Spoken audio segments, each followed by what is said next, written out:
नमस्कार. कधी विचार केलाय की गणित आणि सायन्स जितकं महत्वाचं आहे तितकंच महत्वाचं परदेशी भाषा शिकणं असू शकतं का? पण मग प्रश्न येतो की हे शिक्षण खरंच सगळ्यांपर्यंत पोचतंय का? चला, आज आपण भारतातल्या फॉरेन लँग्वेज एज्युकेशनला एका नव्या दिशेने घेऊन जाणाऱ्या एका जबरदस्त उपक्रमाबद्दल बोलूया. तर मग जरा या विषयाच्या खोलात जाऊया. आपल्या शाळेच्या अभ्यासक्रमात म्हणजे आपल्या करिक्युलममध्ये परदेशी भाषेला एका मुख्य विषयाचा दर्जा द्यायला हवा का? मला वाटतं यावर विचार करण्याची ही अगदी योग्य वेळ आहे. कारण बघा ना, आजही कितीतरी विद्यार्थ्यांसाठी त्यांची आर्थिक आणि सामाजिक परिस्थिती अशी असते की फॉरेन लँग्वेज शिकणं हे एक स्वप्नच बनून राहतं. आणि ही जी दरी आहे ना, हेच या क्षेत्रातलं सगळ्यात मोठं चॅलेंज आहे. आणि गंमत म्हणजे या चॅलेंजला उत्तर देण्यासाठी एका संस्थेचा जन्म झाला. त्यांची फिलॉसॉफी, त्यांचं तत्वज्ञान एकदम स्पष्ट आहे. भाषेचं शिक्षण हा प्रत्येकाचा हक्क आहे, कोणाचाही.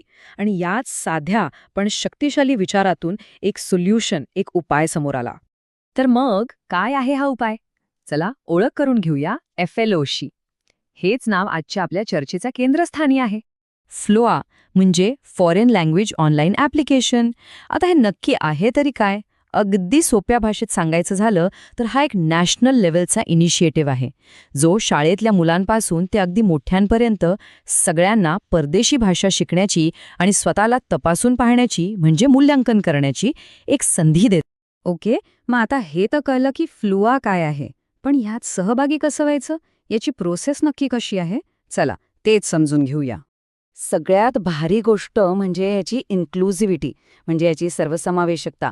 खरंच कौतुक करण्यासारखी आहे. म्हणजे बघा, 5वीतल्या विद्यार्थ्यांपासून ते अगदी शिक्षक आणि इतर मोठ्यांपर्यंत तुम्ही कुठल्याही बोर्डात असा, स्टेट, सेंट्रल, इंटरनॅशनल, कुठल्याही माध्यमात शिका.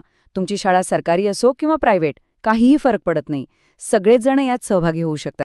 आणि शिकण्याची जी प्रोसेस आहे ती एकदम स्टेप बाय स्टेप पुढे जाते. यात एकूण 4 लेव्हल्स आहेत. लेव्हल 1, 2, 3 आणि 4. प्रत्येक लेव्हलची परीक्षा देऊन आपण ती भाषा तर शिकतोच, पण आपली प्रगती कुठपर्यंत आलीये हे सुद्धा आपल्याला तपासता येतं. बरं, मग अभ्यासाचं काय? तर त्यासाठी लागणारे सगळं स्टडी मटेरियल इथे उपलब्ध आहे. तुम्हाला इंग्रजी आणि हिंदीमध्ये व्हिडिओज मिळतात, डाउनलोड करता येतील अशा टेक्स्ट बुकलेट्स मिळतात. आणि इतकंच नाही, तर शाळा किंवा कॉलेजेससाठी एक ऑप्शनल ऑफलाईन मटेरियलचा पर्यायसुद्धा आहे. म्हणजे गुगल ड्राईव्ह किंवा पेनड्राईव्हवर सुद्धा हे मटेरियल मिळू शकतं.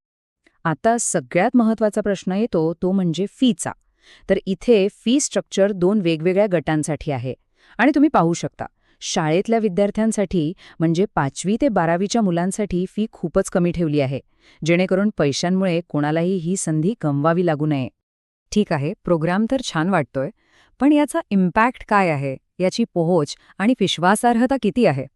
चला आता हे बघूया की फ्लोआने संपूर्ण भारतात किती मोठा पल्ला गाठलाय. आणि हा आकडा बघा, खरंच खूप प्रभावी आहे. 12,100 पेक्षा जास्त इतके विद्यार्थी या कार्यक्रमाशी जोडले गेले आहेत. या एका आकड्यावरूनच या प्रोग्रामची लोकप्रियता लक्षात येते. आणि हे फक्त एका राज्यात नाहीये, या कार्यक्रमाची पोहोच तब्बल 22 राज्यांमध्ये आहे. विचार करा, 22 राज्यांमधले विद्यार्थी यात सामील झाले आहेत. हेच तर याच्या नॅशनल लेव्हलच्या यशाचं प्रतीक आहे. म्हणजे आपण म्हणू शकतो की काश्मीरपासून ते कन्याकुमारीपर्यंत विद्यार्थी या उपक्रमाचा भाग बनले आहेत. आणि याचा प्रभाव किती खोलवर रुजलाय हे बघायचं असेल तर आपल्या महाराष्ट्राचंच उदाहरण घेऊया.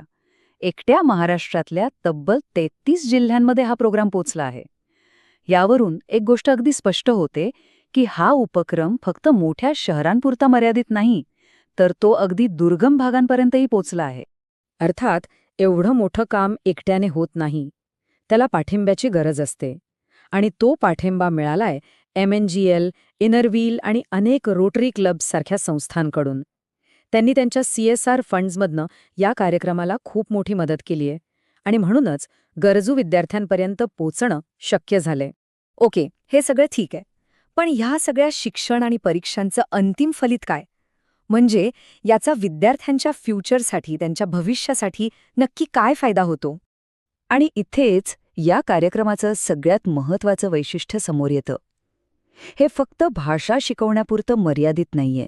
या परीक्षांमधून जे सर्टिफिकेशन मिळतं ते विद्यार्थ्यांचं मनोधैर्य तर वाढवतच, पण त्याचबरोबर प्रोफेशनल कोर्सेस आणि करिअरसाठी एक मजबूत पहिली पायरी ठरतं.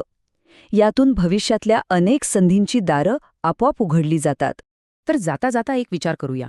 विचार करा, एक नवीन भाषा शिकल्यामुळे आपल्यासाठी भविष्याची कोणती नवी दारं उघडू शकतात? काय वाटतं? नक्कीच विचार करण्यासारखं